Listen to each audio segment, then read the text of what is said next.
अस्सलाम वालेकुम। मेरा नाम अरशद लाउशिर है और मैं चाइना में मौजूद हूँ। बेसिकली आज हम डिस्कस करने लगे हैं एक ऐसे स्टूडेंट्स के साथ एक लाइव सेशन रिकॉर्ड हो रहा है जिन्होंने डिफरेंट यूनिवर्सिटीज से एक्सेप्टेंस लेटर भी अचीव किया। अलोंग विद दैट अभी रिसेंटली उन्होंने इंटरव्यू भी दिया, तो she is going to share her own experience and she basically belong to South Punjab. And along with, I really appreciate like although के उनके डिफरेंट circumstances थे, लेकिन सब circumstances को सामने रखते हुए फिर भी उन्होंने लाइक कह लें कि number of acceptance plus number of achievements उन्होंने ड्यूरिंग अपनी एजुकेशनल करियर में की हैं, जो कि आप सब के लिए, आप मेल हैं फीमेल हैं, doesn't matter, the thing it's a motivation for all of you. So Qurat, we are very happy to see you here. Would you like to share about yourself, like आपका major क्या है, कहाँ से आपने किया है, और अलोंग विद आप अपनी जर्नी शेयर करेंगे. I will be more than happy to listen, as well as our audience like would love to listen later on. Thank you sir. First of all basically मैं लिया से belong करती हूँ Oh, और अगर okay. मैं start करूँ तो मेरे पास इतनी कोई अच्छी अपॉर्चुनिटीज़ नहीं थी।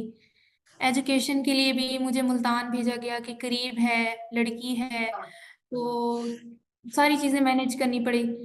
मैंने मेरा जो मेजर था वो बीएस इंग्लिश है और वो Okay. मैंने बहाउद्दीन ज़किया यूनिवर्सिटी मुल्तान से की है विद अ सीजीपीए ऑफ 3.67। और हर्डल्स एज़ अ फीमेल आपको बहुत ज़्यादा हर्डल्स फेस करनी पड़ती हैं, इवन आपके अपना होम टाउन हो या होम कंट्री हो या पेरेंट यूनिवर्सिटी हो। सो Exactly. बिसाइड दिस के घर से भी इतनी चीज़ों की परमिशन नहीं थी, लेकिन जो हम कर सकते हैं वो ये है कि आप डिपार्टमेंट में रह के आप डिफरेंट अचीवमेंट हासिल कर सकते हैं। So basically currently I am a member of Pakistan youth parliament and also a member of Aspire leader, जो कि इनिशिएटिव है हार्वर्ड यूनिवर्सिटी का।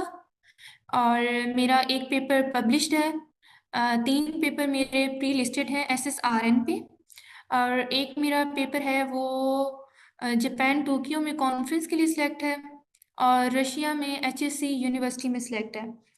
तो अगर मैं चीज़ें पहले स्टार्ट करूँ उससे पहले मैं एक चीज़ बता दूँ कि I am a winner of HSC university Russia fully funded scholarship. तो अब जर्नी स्टार्ट करते हैं। मैंने लाइक सितंबर के स्टार्ट में अप्लाई ईमेल्स करना स्टार्ट की थी, तो कोई मैंने कुछ 300 ईमेल्स की होंगी, रिस्पॉन्स भी नहीं मिलता था कोई। तो मैंने कहा बस अब छोड़ दो, नहीं करना, शायद मेरी सीवी नहीं इतनी स्ट्रॉन्ग। फिर एक दिन मैंने अरशद सर का ना यूट्यूब चैनल देखा, तो उसमें मेंशन था कि एक्सेप्टेंस लेटर के बारे में। Literally I still remember that day कि मैंने यूट्यूब के जो वीडियो थी वहाँ कमेंट किया था कि सर ये मेरा इशू है, how can I contact with you. Then आपको मैंने इंस्टा पे टेक्स्ट किया था, आपने मुझे ग्रुप में ऐड किया। फिर एक दिन आपने ज़ूम पे मीटिंग की, मेरे साथ और मेंबर्स भी थे। फिर आपने चीज़ें इंडिकेट की जो मेरी सीवी में बहुत मिस्टेक्स थी, और ईमेल भी मैं बहुत जेनेरिक सी कर रही थी और बस मैं करती जा रही थी। मुझे नहीं पता था कि प्रोफ़ेसर कौन है, ईमेल सही है या नहीं है। उसके बाद सर ने मुझे जब ये बताया ना, एग्ज़ैक्टली 2 दिन बाद मैंने जब ईमेल की, मैं जब सुबह उठी फ़जर पढ़ के, तो मुझे एक्सेप्टेंस मिल गया था। मैं इतना खुश हुई, मैंने सर को बताया, लाइक वो खुशी की इंतहा आई कांट एक्सप्लेन। फिर मैंने ईमेल स्टार्ट की, एक मोटिवेशन मिल गई। करते-करते मुझे कोई 6 एक्सेप्टेंस लेटर मिल गए। लेकिन मैंने यहाँ वही मिस्टेक की जो मुझे सोचना चाहिए था। मैंने चाइनीज़ टॉट में भी कर दिया, जो मेरे से अच्छी मतलब बहुत मिस्टेक हुई।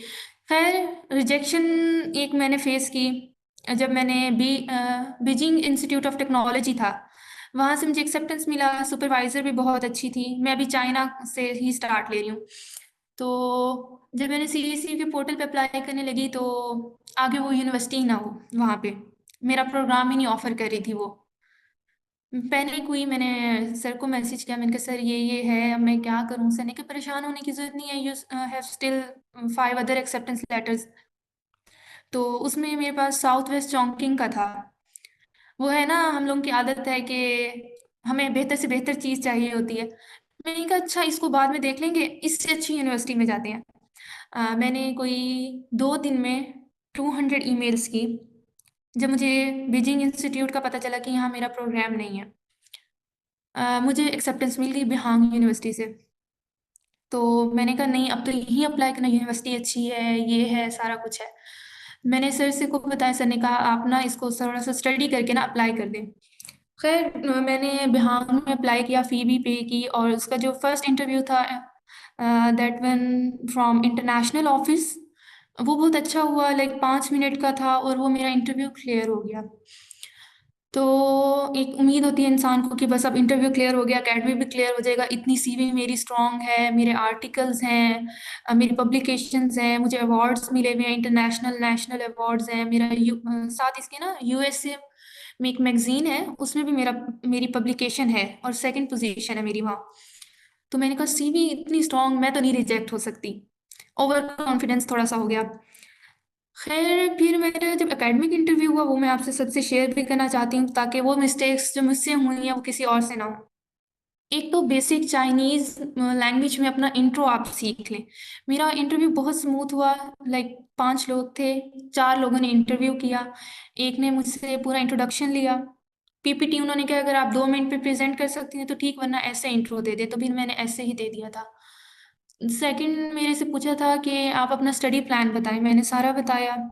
और एक ने पूछा कि अच्छा आपकी क्या पब्लिकेशंस हैं, रिसर्च स्किल्स हैं, आपको टूल्स का पता है, तो मैंने टूल्स भी बताए। एंड पे जहाँ आके मैं उन्होंने कहा अच्छा आपको चाइनीज़ आती है? अब मुझे था मेरा तो इंग्लिश टॉट है, चाइनीज़ का ये क्या ही पूछ लेंगे। तो मैंने 2-3 लाइन्स बोली जो चाइनीज़ की हम बोलते हैं, हेलो हाय। वो तो मुझे था कि अब तो एकेडमिक हो जाएगा। हम 6 लोग थे, जिसमें से 4 पाकिस्तानी थी, गर्ल्स थी, 2 एक इंडियन थे और एक बांग्लादेशी। तो हम में से किसी को भी चाइनीज़ नहीं आती थी जो हमारे साथ थे। हम सबको आज मैसेज आया कि सॉरी यू आर रिजेक्टेड ना, आपका रिफ्यूज हो गया। मुझे उस लम्हे थोड़ी सी टेंशन हुई, तो मैंने कहा नहीं, मेरे पास और एक्सेप्टेंस लेटर है, अब उस पर फोकस करते हैं। तो यहाँ एक चीज़ मैं मेंशन करना चाहती हूँ सर अरशद की, कि उन्होंने मुझे को ये नहीं कहा कि आपको एक एक्सेप्टेंस लेटर मिल गया तो आप यहीं स्टक हो जाओ। उन्होंने कहा ट्राई करो और एक्सेप्टेंस लेटर लो। इन द एंड कुछ चीज़ें आपके फेवर में नहीं होती तो आपके लिए तब हेल्प आउट हो जाता है। तो एक ये चीज़ थी जो मुझे जर्नी रिजेक्शन की तरफ लेकर आई, लेकिन still I have an opportunity, I am applying in other university on CAC. So यहाँ मैं ये कहूँगी कि ज़िंदगी में बहुत रिजेक्शंस आती हैं, तो आपको उसको बेयर करना पड़ता है। मेरे फैमिली इश्यूज भी थे, मैंने चीज़ों को उनको सबको साथ लेके चली। ये थी मेरी चाइना की जर्नी। I have an acceptance from Ireland as well, और सुपरवाइज़र मेरे सारा वो कर भी रही हैं। अब आयरलैंड में भी स्टार्ट में मुझे रिजेक्शन फेस करनी पड़ी, जब मेरा सारा काम हो गया, अप्लाई करने लगी। उनका होता है GOIPG ना, स्कॉलरशिप। 2 दिन पहले सुपरवाइज़र की ईमेल आई कि मैं आपको सपोर्ट नहीं कर सकती, मुझे पीएचडी स्टूडेंट मिल गए हैं तो उनके लिए ज़्यादा फेवरेबल होता है ये स्कॉलरशिप। मैंने कहा अच्छा चलें ठीक है, नेक्स्ट में अप्लाई कर देते हैं। तो अब अगर इंटरव्यू का सर जैसे कहेंगे मैं आपको गाइड कर देती हूँ। Thank you so much, Kurat. I really appreciate your journey. Like I still remember कि मोस्ट ऑफ द स्टूडेंट जो मुझे कांटेक्ट करते हैं, या शुरू में जब से हमने जर्नी स्टार्ट की थी यूट्यूब की, तो उस टाइम मैंने ये चैलेंज किया था कि हम इंशाल्लाह 100 एक्सेप्टेंस लेटर जो उनसे स्टूडेंट्स को हेल्प आउट करेंगे। लेकिन जैसे आपके 5-7 है, इसी तरह और भी कुछ स्टूडेंट्स हैं जिनके पास 4 to 5, 3 to 3 और एक्सेप्टेंस लेटर्स हैं, जो कि डिफरेंट यूनिवर्सिटीज़ में लाइक रीच आउट कर रहे हैं। अच्छा, जहाँ पे कुछ क्वेश्चंस ऐसे हैं जो कि मेरे रेलिवेंट टू योर जर्नी है। नंबर 1 तो मुझे ये बताएं, अभी तक आपने जो पहला आपको एक्सेप्टेंस लेटर मिला वो कितने मेल्स के बाद मिला? और टोटल जो आपको अभी तक एक्सेप्टेंस लेटर मिले, इसमें क्या मेल्स मैटर करती हैं, या क्वांटिटी या क्वालिटी मैटर करती है? और दूसरा कि क्या चीज़ें ऐसी हैं जो कि मेल्स में आपने की और आपको एक्सेप्टेंस लेटर मिले? तो ये आप अपनी जर्नी से ज़रा शेयर। सो अगर हम स्टार्ट करें कि मेल, तो मैंने 300 ईमेल्स करेक्ट की थी आपकी गाइडेंस से पहले, और मुझे कोई भी एक्सेप्टेंस नहीं मिली थी उससे। देन मैंने अपना ईमेल फॉर्मेट चेंज किया, क्योंकि एक हम बेसिक सा सब्जेक्ट लिखते हैं, सब्जेक्ट लाइन जो होती है ना, मास्टर इंक्वायरी, मास्टर सुपरविजन, एक तो मैंने वो थोड़ा सा चेंज किया। और प्रोफ़ेसर की प्रोफ़ाइल को भी पढ़ना स्टार्ट किया। अक्सर हम इस तरह से करते हैं कि जीपीटी को दे देते हैं कमांड, वो इस तरह से करता है, प्रोफ़ेसर का नेम गलत होता है, काम भी गलत होता है। जो मेरे साथ हुआ 2-3 ईमेल्स इस तरह से हुई कि प्रोफ़ेसर्स ने मुझे रिप्लाई किया कि ये मेरा काम ही नहीं है। मैंने उसको ईमेल कर दी। एक तो ये आपने चीज़ को करना है, बेशक आप चीज़ें डिवाइड कर लें। एक दिन में 1 यूनिवर्सिटी कर लें या 2 यूनिवर्सिटीज़ कर लें या 3 यूनिवर्सिटीज़ कर लें। दूसरा सेकंड थिंग इज़ दैट कि एट लीस्ट उसका कोई पेपर नहीं मेंशन तो उसका एरिया ऑफ इंटरेस्ट आप मेंशन कर लें। लेकिन मैंने पेपर मेंशन किए थे, तो मुझे एक्सेप्टेंस मिली। लाइक जब मैंने अपनी सीवी फॉर्मेट थोड़ा-सा चेंज किया और ईमेल फॉर्मेट चेंज किया, तो मुझे फिर मिलना स्टार्ट हो गए थे। लाइक अगर मैंने 50 ईमेल्स की हैं, तो उसमें 1-2 मुझे मिल जाते थे। तो मुझे लगता है कि आपका क्वालिटी मैटर्स करती है। लाइक अगर आपने 5 ईमेल्स की हैं ना, तो उसमें अगर क्वालिटी है, तो किसी एक का रिस्पॉन्स तो आएगा, बेशक वो नेगेटिव हो या पॉजिटिव हो। तो I think so quality matters as compare to quantity. हुँ। बिल्कुल। अच्छा मुझे दूसरा ये शेयर करें जो सब्जेक्ट लाइन जो है जैसे नॉर्मली स्टूडेंट्स कर रहे होते हैं कि request for an acceptance letter या मास्टर सुपरविजन या रेलेवेंट तो आप कौन सी सब्जेक्ट लाइन यूज़ करते थे? क्योंकि आपके पास तो अब ऑलरेडी हैं, तो आप नेक्स्ट जो स्टूडेंट जो भी स्ट्रगलिंग फेज़ में है तो उनको क्या सजेस्ट करते हैं कि ये करनी चाहिए? सो बेसिकली मैं आपको बताऊँ, मैंने तो चाइनीज़ में भी सब्जेक्ट लाइन शेयर की है। तो अक्सर स्टूडेंट्स ना ईमेल के जो सब्जेक्ट लाइन है उसमें ही एक्सेप्टेंस लेटर लिख देते हैं। आप ये भी कह सकते हैं request for joining your lab और master supervision inquiry cognitive linguistics, आप उसका एरिया ऑफ इंटरेस्ट लिख दें या आप उसका लैब का लिख दें। बेसिकली समटाइम्स चाइनीज़ में मैटर करता है। अब जो मुझे पहली एक्सेप्टेंस मिली थी उसमें मैंने लिखा था master supervision inquiry cognitive linguistics और I am interested in joining your lab, उसको आप सेट करके खुद ही लिख लेते हैं छोटा-सा करके। तो खाली हम लिखें मास्टर सुपरविजन इंक्वायरी या ये वो चीज़ें मैटर नहीं करती, आई थिंक सो। और दूसरा, जैसे आपने गाइड किया हुआ है कि ईमेल के स्टार्ट में आप सिर्फ़ अपना इंट्रो दें और वो चीज़ें, तो आपका format I think so one of the best है मेरे ख़्याल में, क्योंकि मुझे तो वहीं से ही एक्सेप्टेंस मिली है। Okay, okay, thank you so much. अच्छा ये सब्जेक्ट जो लाइन है इसमें एक यूनिक जो चीज़ें अब आप नेक्स्ट क्योंकि जब कंपटीशन ज़्यादा हो ना, कोशिश कीजिएगा। वो सब्जेक्ट लाइन मैं अक्सर कहता हूँ कि अब आप प्रोफ़ेसर को बजाय रिक्वेस्ट करें, बजाय ये बताएँ कि I am interested in something, professor को एप्रिशिएट करें कि appreciate your amazing research profile, आगे लिखें and love to join your lab या love to seek you as a mentor. तो आगे आपने क्योंकि मेल्स में जब आप पहली सब्जेक्ट लाइन कैची होगी तो वो डेफ़िनिटली ओपन करेगा। दूसरी जो एक अच्छी चीज़ इन्होंने शेयर की है वो ये कि चाइनीज़ लैंग्वेज के प्रोफ़ेसर हैं, अगर आप चाइनीज़ में सब्जेक्ट लाइन लिखेंगे तो ये भी थोड़ा-सा अट्रैक्ट करती है क्योंकि मोस्ट ऑफ द स्टूडेंट जो भी पूरी दुनिया में कर रहे होते हैं वो इंग्लिश में कर रहे होते हैं। तो क्योंकि देखिए ना मुझे अगर कोई उर्दू में एक मैसेज करता है और एक इंग्लिश में करता है, थोड़ा-सा उर्दू मुझे जल्दी पिक हो जाती है। उसकी रीज़न क्या है कि नेटिव हूँ ना मैं। और चाइनीज़ को आपको पता है वैसे भी थोड़ा-सा है मसला। तीसरा क्योंकि उसमें ज़्यादा मेल्स आ रही हमने वो स्ट्रैटेजी यूज़ करनी है जिसमें मेल्स कम आएँ। अच्छा इसके अलावा जो आपका पैराग्राफ होता था Qurat specially ji. For the email body वो कितने पैराग्राफ्स आप यूज़ करते थे? मैं तो 3-4 बस, सॉरी 3 4-5। 4 या 5 ओके, जी। ओके। अच्छा इसके अलावा कोई ऐसा प्रोफ़ेसर जिसने आपके ईमेल्स में या समथिंग कह लें कोई मिस्टेक निकाली हो या कोई हाइलाइट किया हो समथिंग? यही जो मैं ऑलरेडी बता चुकी हूँ, जब मैं जीपीटी से चीज़ें कर रही थी, तो वो 3 प्रोफ़ेसर्स का मेरे साथ हुआ था, तो मैंने वर्क ही गलत लिख दिए थे। तो उनमें से एक ने तो फिर भी मुझे एक्सेप्टेंस दे दी थी, उसने बताया हुँ, था मेरा ये नेम है और मेरी ये चीज़ें हैं, मेबी आप कन्फ्यूज़ हो गई हो। लेकिन 2 ने हुँ। तो डायरेक्ट कह दिया, ये तो मेरा काम ही नहीं है जो आपने मुझे भेज दी है। Okay, okay. चलें दैट्स वंडरफुल आई एप्रिशिएट अच्छा इसके अलावा जो इम्पोर्टेंट जो हमारा आज का टॉपिक भी है जिसमें हम डिस्कशन कर रहे हैं अबाउट इंटरव्यू। तो जी। इंटरव्यू में आपसे जो पहला इंटरव्यू जो इंटरनेशनल ऑफिस वालों ने लिया तो उन्होंने क्या क्वेश्चंस किए थे आपसे? तो बेसिकली जब इंटरनेशनल ऑफिस आपसे इंटरव्यू लेता है तो वो आपको ना कुछ क्वेश्चंस बता देते हैं कि इस टाइप के क्वेश्चंस होंगे। तो आपको पीपीटी वगैरह बनाने की ज़रूरत नहीं है। मुश्किल से वो 4 से 5 मिनट का इंटरव्यू होता है, दैट्स इट। बेसिकली वो जितना मुझे लगा है कि वो आपका ना कम्युनिकेशन स्किल्स देखते हैं कि आपको Okay. कितनी कमांड है इंग्लिश बोलने में, ठीक है? तो आपने कन्फ्यूज़ नहीं होना, पैनिक नहीं होना। फर्स्ट ऑफ ऑल वो आपको कहेंगे कि आप अपना ब्रीफ इंट्रोडक्शन दें, आप वो उनको हम्म, इंग्लिश में आराम से दे दें, ठीक है? उसके बाद कुछ लोगों ने इस तरह से भी किया कि पीपीटी में वही 4 क्वेश्चन लिख लिए। जब उन्होंने चीज़ें चेंज की तो वहाँ वो कन्फ्यूज़ हो गए। तो आपने ये चीज़ नहीं करनी है, आपने हर चीज़ प्रिपेयर करनी है। राइट। फर्स्ट ऑफ ऑल उन्होंने कहा कि कुरत आप अपना इंट्रोडक्शन दें, मैंने वो दिया। तो उसमें सारा मैंने ब्रीफ इंट्रोडक्शन दिया, क्या है, क्या नहीं है, किस तरह से। फिर उन्होंने कुछ पूछा था मुझसे कि वही आपको चाइनीज़ आती है? मैंने कहा नहीं, मैं अभी सीख रही हूँ, मैंने अपना लर्नर सर्टिफ़िकेट भी अटैच किया हुआ है, तो अभी मुझे टाइम लगेगा। तो उसके अलावा उन्होंने कहा अच्छा आपकी डिग्री कब एंड हुई? मैंने बताया अभी ही एंड हुई है और मैं अप्लाई करी हूँ। उन्होंने कहा अच्छा आपने इससे पहले चाइना अप्लाई किया है या किसी यूनिवर्सिटी में? मैंने कहा नहीं, आई सेड नो, मैंने अप्लाई नहीं किया हुआ।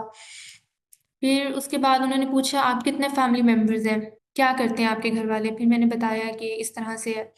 अच्छा ऑलरेडी आप अब किसी को जानते हैं जो चाइना में हो? फिर उसके बाद उन्होंने ये पूछा था कि करंटली अब आप फ्री हैं, तो आप क्या कर रही हैं? बस यही बेसिक से 4-5 क्वेश्चन थे, जो उन्होंने मुझसे इंटरनेशनल ऑफ़िस ने किए थे।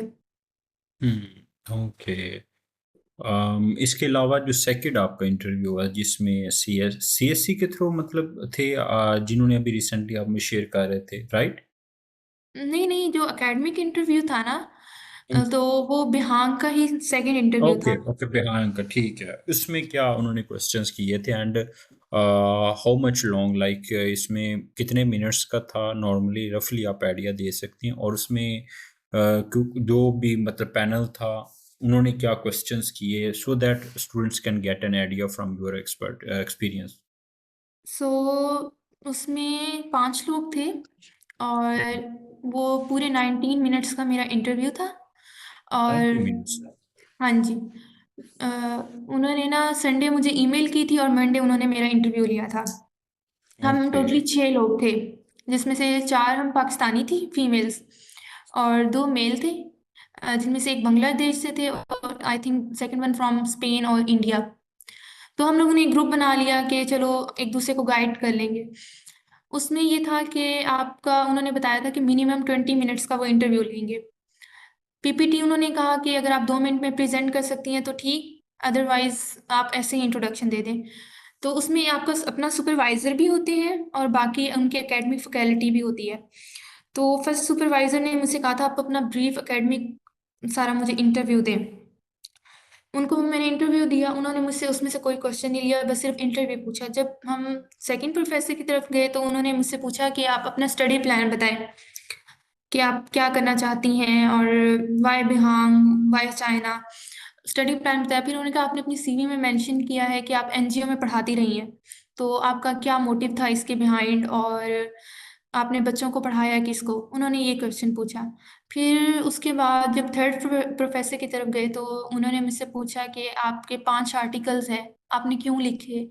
और आपका इंटरेस्ट इसमें क्या था या एरिया ऑफ फील्ड क्या थी?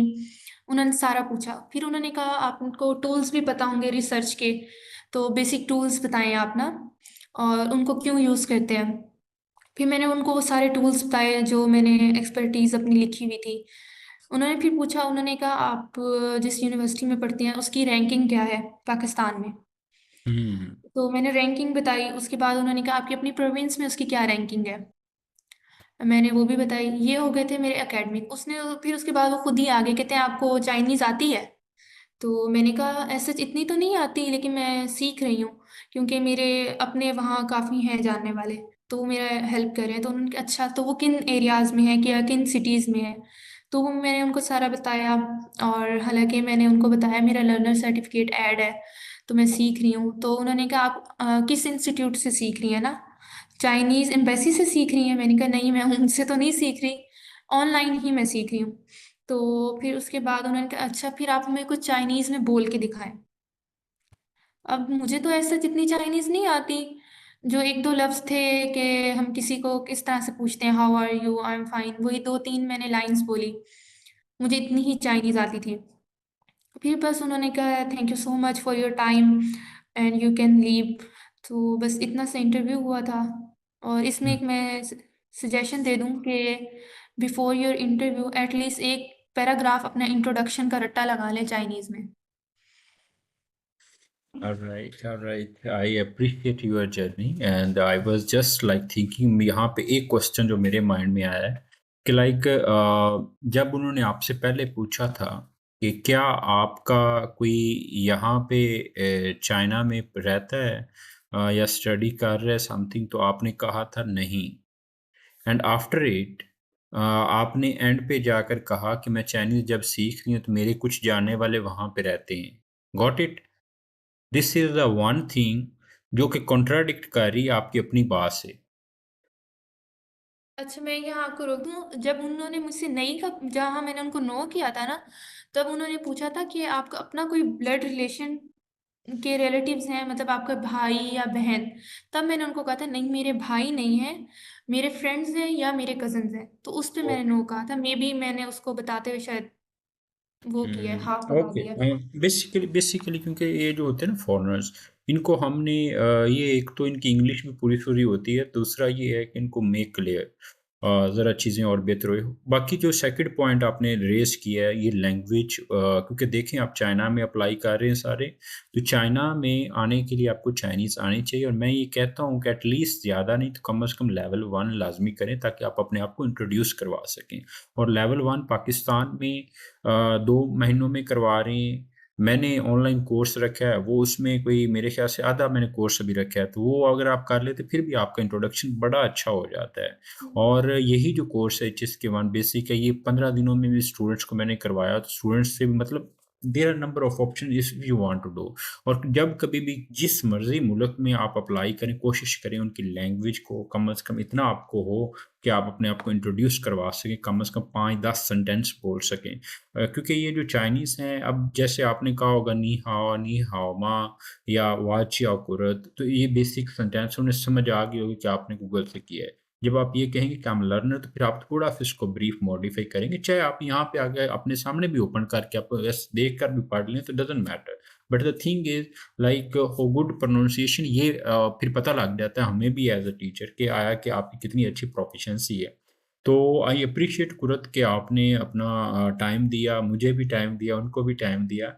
एंड इंशाल्लाह इंशाल्लाह वी आर होपिंग कि आगे नेक्स्ट जो आपके पास अपॉर्च्युनिटीज़ हैं उनको आप अवेल करें। एंड अगर कोई एक्स्ट्रा आपके पास है तो कोशिश करें सदका दे दें, उसमें किसी न किसी और का भला हो जाएगा। लाइक सपोज़ आपके पास ज़्यादा एक्सेप्टेंस लेटर हैं, आप उसमें से किसी एक को अचीव नहीं करते, तो आई वुड हाईली रिकमेंड कि आप किसी को देखें जो डिज़र्विंग है, कॉम्पिटेंट है, तो उसको आप रिकमेंड कर सकते हैं। अदर देन दैट जैसे आपने बताया था कि आयरलैंड का वो प्रोफ़ेसर बता रहे थे कि लाइक पीएचडी, तो आप उन्हें मास्टर लीडिंग पीएचडी क्यों नहीं कहते कि like master leading to PhD आप मुझे ले लें?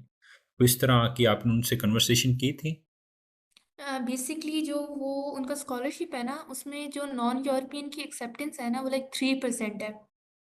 हाँ, ओके। तो वो अपने यूरोपियंस को ज़्यादा प्रेफ़र करते हैं, मतलब ज़्यादा उनकी रेशो है। तो वो हुँ, था मास्टर बाय रिसर्च। तो उन्होंने कहा ओके। आप मास्टर बाय टॉट कर लें प्रोग्राम, तो हम उसमें हुँ, आपको फुली सपोर्ट करेंगे। तो दैट्स व्हाई फिर मैं इस तरह से इस साइड पे शिफ्ट हो गई। ओके। अभी आप उनसे इनके साथ इन कॉन्टैक्ट हैं, लाइक इन फ्यूचर कोई उम्मीद है उनके साथ? नहीं है, मैं अभी उनके साथ कॉन्टैक्ट में ही हूँ। जो ओके, सेकंड स्कॉलरशिप है ना आयरलैंड का, गॉट इट। GOIIES, हुँ, ये हुँ। 29 जनवरी को ओपन हो रहा है। Okay, okay. Chale, that's a wonderful, Kurut. I appreciate, mashallah.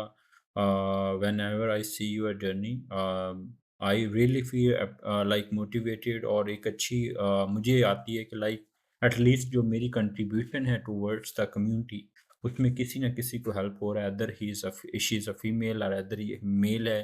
तो क्योंकि मुझे काफ़ी आ रही होती हैं और ऐसे स्टूडेंट्स का भी आ रहा होता है कि जिनको मैं पर्सनली कभी, बल्कि मैं आपको भी शायद पर्सनली नहीं जानता हूँ, ना कभी हमारा कोई like we meet each other. और इवन लाइक मुझे कल एक स्टूडेंट का मैसेज आया था, शी इज़ फ्रॉम इंडिया और she is facing like fee pay issue. तो मैं चाइनीज़ के पास बैठा था, एक दोस्त था मेरा, मैंने कहा यार ये करना है मामला। तो वो मेरे से चाइनीज़ जो है ना ये बड़े कोई शक्को-शुबहात वाले हैं। तो मेरे से पूछता आप उसको जानते हो? क्या है? कैसे है? उसके बाद ये ट्रांज़ैक्शन, उसके बाद इवन वीचैट जो होता है ना, हम कहते हैं कि जी, ओके जी। कर दें वीचैट, तो ये वीचैट भी नहीं करते। ये हालाँकि मेरे बड़े अच्छे दोस्त हैं, लेकिन फिर भी इनका बड़े मतलब कह लें शकी टाइप ये लोग हैं। हुँ। क्योंकि इनको ना यहाँ पे इनको पता है कि ऑनलाइन चीज़ों का क्या वर्थ है। हमारे यहाँ आपको पता है कि हम बड़े नॉर्मल लेते हैं। इनको पता है कि जी, अगर मैंने कोड दे दिया या कुछ भी कर दिया तो इसका मतलब ये मैं अपना डेटा ब्रीच कर रहा हूँ। जो हमारे यहाँ तो आपको पता है कि आप फॉर एग्ज़ाम्पल आपके दोस्त हैं, उसको भी पता होगा आपके पासवर्ड का, या नॉर्मल हम कर देते हैं शेयर, दैट इज़ फाइन। लेकिन ये नहीं करते, ये अपने सगे जौन-सा क्या कहते हैं मतलब दोस्तों को तो दूर की बात है ना, वैसे भी जौन-सा अवॉइड करते हैं चीज़ों को। तो यहाँ पे हुँ। थोड़ा-सा इनका है चीज़ें। ख़ैर it's something separate. The major thing is it's a great motivation for all of you. तो कुरत अगर आप सम अप करें टोटल जर्नी को विद इन फ्यू लाइन्स अपनी जर्नी को, क्योंकि आपने इतनी स्ट्रगल की है और स्ट्रगल का आप क्या निचोड़ देखती हैं कि rejection is the part of life and rejection से लर्न करके हमें क्या करना चाहिए? सो रिजेक्शन तो मेरी पार्ट ऑफ लाइफ ही है फ्रॉम माय बैचलर्स। लाइक हुँ, मैंने 6 सेमेस्टर स्टॉप किए थे due to some issue. Personal professor के साथ मेरी पोज़ीशन खराब हो गई। तो तब से मेरे कुछ चीज़ें इस तरह से होती हैं कि आपके नसीब में नहीं होती। हुँ, उसमें कुछ बेहतरी होती है। अगर हम ये कहें कि हमारी दुनिया ही ख़त्म हो गई तो इस तरह से कुछ नहीं होता। अब मैं रशिया में मुझे इस टाइम एक स्कॉलरशिप मिल गया है।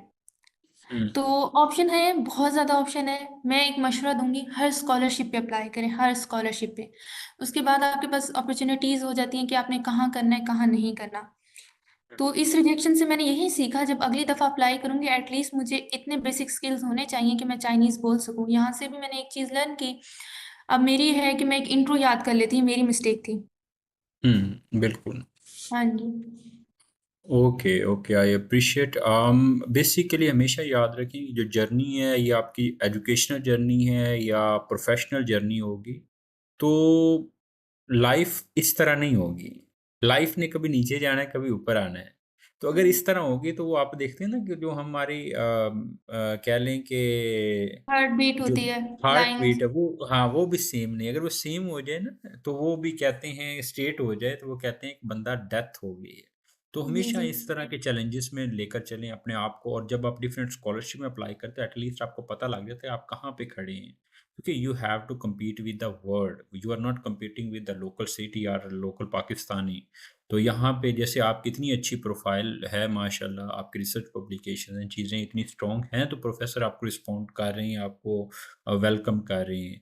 सो that is like something we have to build our profile along with काफ़ी चीज़ें और हैं जो कि हमने इम्प्रूव करनी है फ्रॉम कुरत जर्नी और Quratul and sorry I am sorry आपको कुरत मैं स्पीक कर रहा हूँ। तो ओके। इनकी जर्नी से सीख करके you can improve your next goal. So thank you so much Qurratul and दुआओं में याद रखें। अगर जी, आपको सर। यहाँ से कोई रेलेवेंट क्वेश्चन होता है तो लाज़मी आप अपना कमेंट सेक्शन में बता सकते हैं, so that we can have some communication.